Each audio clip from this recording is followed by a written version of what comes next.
Voilà, nous sommes nés. Il y a 25 ans de cela, mesdames et messieurs, nous sommes nés, nous sommes aujourd'hui devant vous, à Nantes, à la Cité des Congrès, pour faire nos sketchs, pour vivre un peu de notre passion et de me faire un petit fantasme. Hein? Non, pas ici, ça va pas ou quoi, Christopher?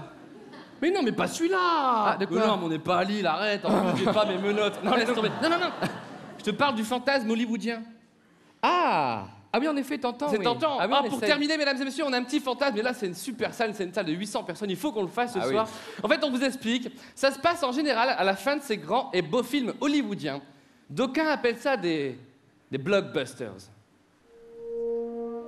Vous savez, c'est cette fameuse scène où à la fin, le héros s'avance comme ça devant une grande assemblée pour prononcer un discours souvent hyper émouvant. Il avance sur l'estrade d'un pas assuré.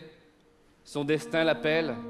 L'œil vif, le regard droit, la voix tremblante, mais paradoxalement pleine d'assurance. Oui, c'est vrai ça. Le charisme a son paroxysme. Le mec te sort un discours sans fausse note, sans prompteur.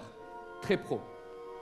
Et là, à la fin de ce grand et beau discours, où le héros a enfin dévoilé les sentiments qu'il avait cachés pendant tout le film. Ouais. Parce qu'on cache souvent ses sentiments, c'est vrai. Hein. C'est vrai. Et là, il a tout dit. Il a dit ce qu'il ressentait en cachette pour sa dulcinée. Oui. Pour son père, pour son frère, pour son chien, pour son dauphin parfois. Flipper! T'étais un putain de dauphin, Flipper! On t'oubliera jamais, Flipper, jamais. Never!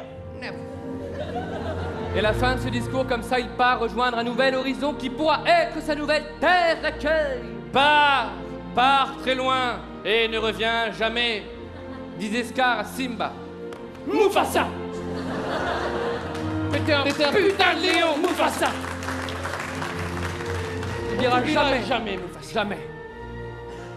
Et c'est toujours à la fin de ce discours, comme ça, quand il a avoué tous ses sentiments, qu'il y a un grand baraqué dans le public, souvent même l'ennemi du héros d'ailleurs, qui se lève tout seul et qui applaudit tout seul.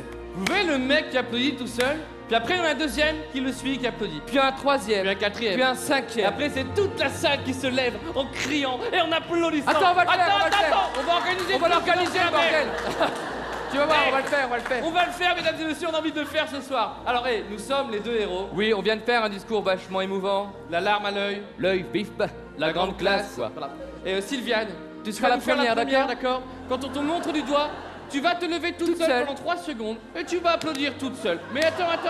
Et tu restes debout, attends, on va te désigner, d'accord? Tu restes debout et toi, orange, tu seras la deuxième, d'accord? Tu te lèves et tu applaudis. Sur toi, tu seras la deuxième.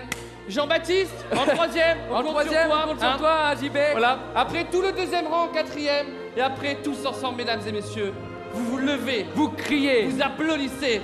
On va la faire cette putain de scène hollywoodienne, mesdames et messieurs. Et on s'en souviendra toute notre sienne de vie. Et on pourra tous se dire ce soir, c'était à Nantes, à The Congress City, la cité des congrès. Oui, la cité des congrès. Le 26 avril 2013. Et j'y étais. Vas-y, Sylvia.